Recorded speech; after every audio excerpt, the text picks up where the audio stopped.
Deal মেরেছে গণহারে আগের রাত থেকে, কিন্তু রেজাল্ট শিটে সিগনেচার দিয়ে নেওয়া পোলিং এজেন্টদের এটা তো ভাই ফুটেজে ধরা পড়েছে, কোনো লাল গল্প নয়, তাই না? সংস্কার বিচার বিভাগ সংস্কার কমিশনের একজন সদস্য আর একজন ঐতিহাসিক ব্যক্তি, যে ইতিহাসে যার নাম জড়িয়ে আছে, বিচারক মাজদার হোসেন সাহেব, কিন্তু ওপেন বললেন যে এই 18 মাসে কিছুই করা হয়নি, ইচ্ছা করলে সরকার অনেক কিছু করতে পারত। জুলাই সনদ বিষয়টা পাশ করবার জন্য হোক, জুলাই সনদ বাস্তবায়নের জন্য গণভোটের একটা আয়োজন হয়েছে এবং গণভোটে হাঁ জয়যুক্ত হয়েছে এবং দেখা গেছে সেখানে 60.something মানুষ ভোট দিয়েছে গণভোটে, সেখানে হাঁ জয়যুক্ত হয়েছে। এখন আগামীকাল যদিও বলি শপথ গ্রহণ অনুষ্ঠান, সেক্ষেত্রে নিম্নকক্ষ গঠিতই হয়ে যাচ্ছে।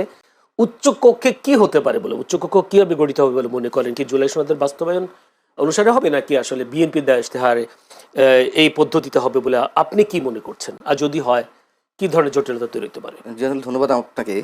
আমার মনে হয় রাজ্জাকি ভাই দিয়ে শুরু করলে ভালো হতো, যোগ্য মানুষ, লয়ার মানুষ। যাই হোক, প্রশ্ন এখন করেছেন, দেখুন গণভোটটাই আমার কাছে বিতর্কিত, এটা নিয়ে অনেক কথাবার্তা হচ্ছে এবং এই গণভোট অনুষ্ঠানের মধ্য দিয়ে নতুন বিতর্কের সৃষ্টি হয়েছে যে গণভোটে মানুষ ভোট দিল বেশি আর সংসদ নির্বাচনে মানুষের ভোট প্রদানের হার কম, অর্থাৎ গণভোটে ভোট পড়েছে 60.26% আর সংসদ নির্বাচনে ভোট পড়েছে 59.44%, যেটা আপনি নিজেই উল্লেখ করেছেন। গণভোটের প্রতি মানুষ এত আকৃষ্ট হয়ে গেল, যেখানে গণভোটে হ্যাঁ দিবে নাকি না দিবে, যেখানে 84 প্রস্তাবের বিপরীতে 48টি প্রশ্ন ছিল, 48টি প্রশ্নেরকে কনসাইজ করে 4টিতে নিয়ে আসা হয়েছে এবং একবারে আপনাকে হ্যাঁ না বলতে হবে। এই যে তুমুল বিতর্ক, এই বিতর্কের মধ্য দিয়ে আবার সেখানে ভোট প্রদানের হার বেশি, মানুষ যেখানে কনফিউজিং যথেষ্ট পরিমাণ করে। আপনি বুকে হাত দিয়ে বলুন তো, আপনি ভালো করে বুঝেন কিনা যে কটা প্রস্তাব দেওয়া হয়েছে, যে প্রশ্ন আপনি বুকে, আমি বুঝি না ভাই, আমি নিজে সহজ সরল ভাষায় কথা বলছি, আমি বুঝি না। অক্ষর জ্ঞান তো কিছু আছে, শিক্ষিত না হই, অক্ষর জ্ঞান তো আছে, তাই না? আমি তো বুঝি না, অনেস্টলি স্পিকিং। সেখানে গণভোটের সব হ্যাঁ না কেউ কেউ দিয়ে দিল, আর যেখানে বিএনপি গণভোটের তো সাইলেন্ট ছিল, হ্যাঁ না এর ক্ষেত্রে সাইলেন্ট ছিল, শুধু সমালোচনা এড়ানোর জায়গা থেকে তারেক রহমান একবার বলেছেন, আমার যদি ভুল না হয়ে থাকে নির্বাচনের প্রচারণায়, একদিন বলেছেন হ্যাঁ এর পক্ষে ভোট দিন। আর টোটাল বিএনপি কি আসলে কেমন ছিল, হ্যাঁ নাকি না? না, তারা তো এই গণভোটের এই যে জুলাই সনদ প্রস্তাব, আইনি ভিত্তি ইত্যাদি ইত্যাদি, এগুলো নিয়ে তো ফ্রম দ্য বিগিনিং তাদের আপত্তি। তারপর দেখা যাচ্ছে যে জনগণকে হয়তো কেউ কেউ কোনো কোনো বিশেষ শক্তি ভুলভাল বোঝাতে পারে, ও তোমরা সংস্কারের পক্ষে না। আচ্ছা, সংস্কারের পক্ষে না, সংস্কারের পক্ষে তো আমরা সবাই। সংস্কার তো একটি চলমান প্রক্রিয়া। আজকে আমার পার্সোনাল একটি পডকাস্ট আছে, আপনি জানেন, সেখানে বিচারক মাজদার হোসেন সাহেবকে আমি ইনভাইট করেছিলাম। উনি তো সংস্কার কমিশনের সদস্য ছিলেন, উনি তো ফুললি ডিসঅ্যাপয়েন্টেড। সংস্কার বিচার বিভাগ সংস্কার কমিশনের একজন সদস্য আর একজন ঐতিহাসিক ব্যক্তি, যে ইতিহাসে যার নাম জড়িয়ে আছে, বিচারক মাজদার হোসেন সাহেব, কিন্তু ওপেন বললেন যে এই 18 মাসে কিছুই করা হয়নি, ইচ্ছা করলে সরকার অনেক কিছু করতে পারত, আমাদের আশা ছিল ইন্টারিম গভর্নমেন্ট অনেক কিছু করবে, কিচ্ছু না। যে সেখানে আইন উপদেষ্টা বিচারকদের উপরে চোখ রাঙান, আইন উপদেষ্টা ইনডিরেক্টলি নির্দেশ দেন, এটাই কি সংস্কার? অতএব এই যে সংস্কারের প্রস্তাব, এই যে জুলাই সনদ আর সরকারের ইচ্ছা বা সরকারের যে ভরকেন্দ্রগুলো বা সরকারের বিহাইন্ড দ্য স্ক্রিন যারা সরকার চালিয়েছে, তাদের মধ্যে সংস্কার নিয়ে নানান ধরনের জটিলতা আছে। আচ্ছা, আমি মূল প্রশ্ন আছে উত্তরে, সেটি হচ্ছে আমাকে একটু বোঝান, এই যে উচ্চকক্ষ নিম্নকক্ষ খুব ভালো প্রস্তাব, প্রধানমন্ত্রীর মেয়াদ 10 বছর বেশি থাকবে না একজনের ক্ষেত্রে, খুব ভালো প্রস্তাব, রাষ্ট্রপতি প্রধানমন্ত্রীর ভারসাম্যের মানে ক্ষমতার ভারসাম্য আনবে, খুবই ভালো প্রস্তাব। কিন্তু এই যে গণভোটটার কি প্রয়োজন ছিল? আমি প্রথমে বলেছি এটি সংবিধান সম্মত নয়। দ্বিতীয় কথা হচ্ছে 2/3 ব্রুট মেজরিটি নিয়ে বিএনপি এখন ক্ষমতায়। এর আগে সংবিধান সংস্কার হয়েছে না? হয়েছে তো। এর আগে তো নানান আইনের সংস্কার হয়েছে, নতুন নতুন আইন প্রণয়ন হয়েছে, তার জন্য গণভোট প্রয়োজন আছে?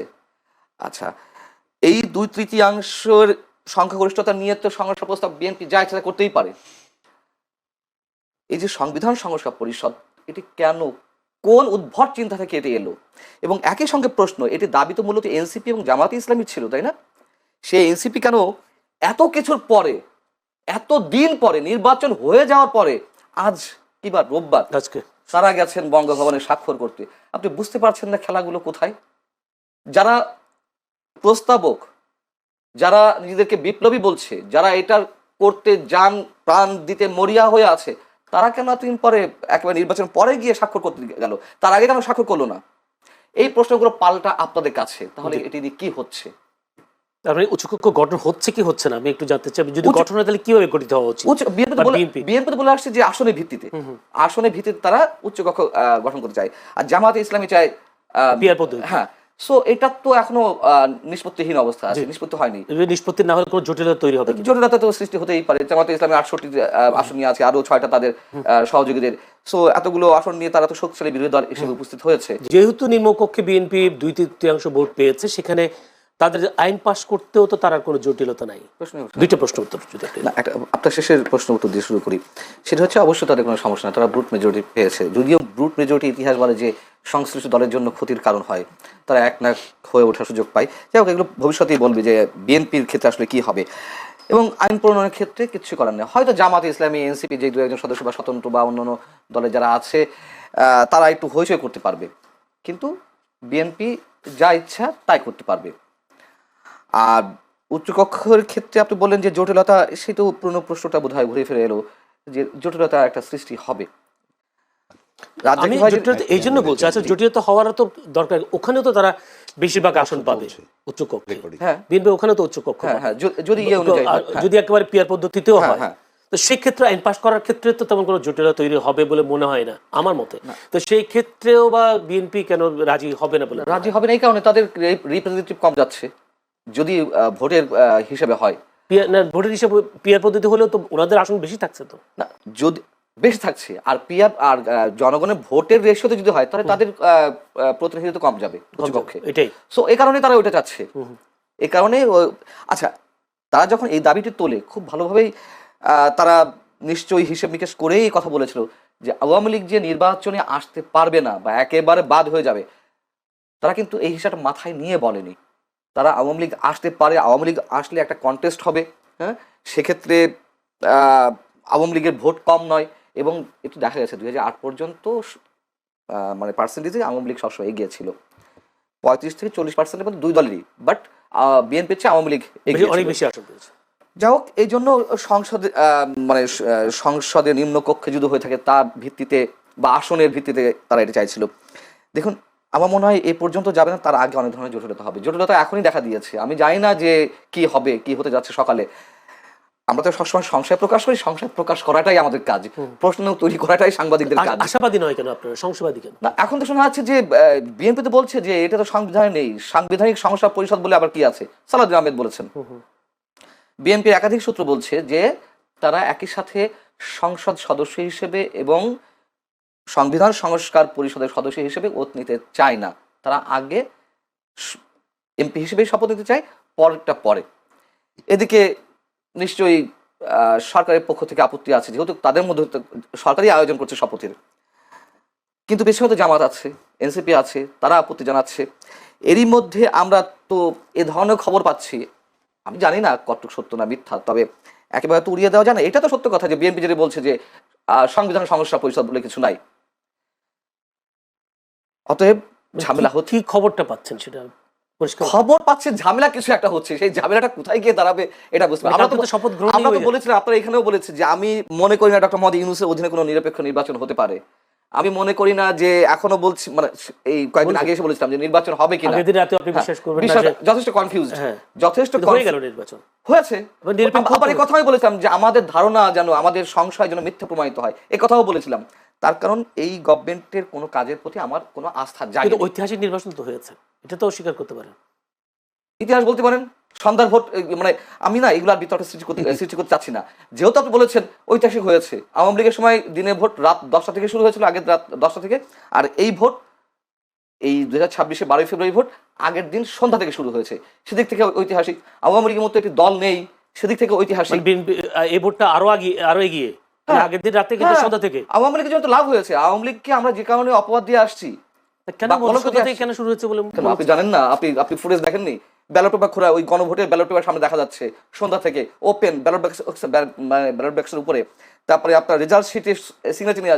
আওয়ামী লীগের সময় এটি ঘটেনি, সিল মেরেছে গণহারে আগের রাত থেকে, কিন্তু রেজাল্ট শিটে সিগনেচার দিয়ে নাও পোলিং এজেন্টদের, এটা তো ভাই ফুটেজে ধরা পড়েছে, জি, কোনো ধন্যবাদ। লাল গল্প নয়, তাই জি, না? জি, জি। তো আপনি সেদিক থেকে ঐতিহাসিক, হ্যাঁ, নানান কারণ ঐতিহাসিক, এবং ঐতিহাসিক আরো একদিক থেকে পৃথিবীর ইতিহাসে কোনো নির্বাচন পাবেন না, নট অনলি বাংলাদেশ, পৃথিবীর ইতিহাসে কোথাও নয় যে একটা নির্বাচনের আগের রাত পর্যন্ত মানুষ কনফিউজিং অবস্থা থাকে এই নির্বাচন হবে কিনা। হবে কিনা। আচ্ছা, আমরা তা দেখলামও বিএনপি ক্ষমতায় এসে আওয়ামী লীগের রাজনীতি করার পথ সহজ হয়ে গেল কেমনটা মনে হচ্ছে। এই জন্য বলছি যে বিভিন্ন জায়গায় আওয়ামী লীগের কার্যালয়গুলো খোলা হচ্ছে, খুলে দিচ্ছে, জয় বাংলা স্লোগান দিচ্ছে, এবং বিএনপির নেতারা গিয়ে গিয়ে খুলেও দিচ্ছে এরকম।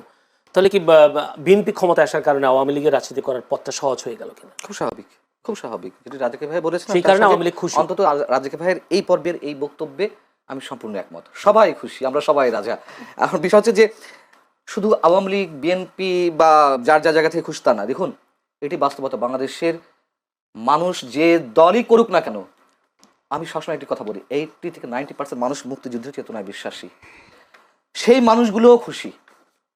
মানুষের মধ্যে তো একটা আতঙ্ক ছিল, একটা আশঙ্কা ছিল, অথবা আর একটা অংশের মধ্যে আশাবাদ ছিল জামাত ক্ষমতায় চলে আসছে। ম্যাটিকুলাস ডিজাইন দিয়ে হোক, সেটা ইঞ্জিনিয়ারিং করে হোক বা মেকানিজম করে হোক, জামাত ক্ষমতায় চলে, অথবা ভোটের মাধ্যমে, মনে করেন যে কোনো কোনো একটা অংশ তারা বলছে ভোটের মাধ্যমে জামাত চলে আসবে, তারা ঠিকই বলছিল, আবার আতঙ্কও ছিল। আপনি নিশ্চয়ই, আমি আর কাউকে না দিয়ে উদাহরণ না দিই, আমি তো একজন সিটিজেন হিসেবে, একজন সাধারণ মানুষ হিসেবে আমি তো চাই স্বাধীনতা বিরোধী কোনো শক্তি ক্ষমতায় না আসুক। হ্যাঁ, সেদিক থেকে আমিও খুশি, অন্তত এই জায়গা থেকে। গুড, আমি- সেটাই তো বলছি, জি ভাই, সবাই খুশি। এটা তো বলতে হবে। তার কারণ এই যে স্বাধীনতা 54 বছর পর এসে এখনো এই যে এনসিপি, আমি সব নেতাদের কথা বলছি না, এনসিপির বিশাল একটা বিশেষ একটা অংশ অথবা জামাতের একটা অংশ, তারা মুক্তিযুদ্ধকে যেভাবে খাটো করেছে, এটা তো মেনে নেওয়া যায় না। এবং 18 মাস, জয়নুল আপনি বলুন, নিজেকে আদালতের কাঠগড়ায় দাঁড় করেন, মনে করেন যে সাক্ষ্য দেন, আপনি কি নিশ্চিন্তে থাকতে পেরেছেন? মানুষের জীবনের নাভিশ্বাস উঠেছে নিরাপত্তার দিক থেকে। নতুন যে মবতন্ত্র কায়েম হয়েছিল, যে মানে কখন কে মবের শিকার হবে কেউ বলতে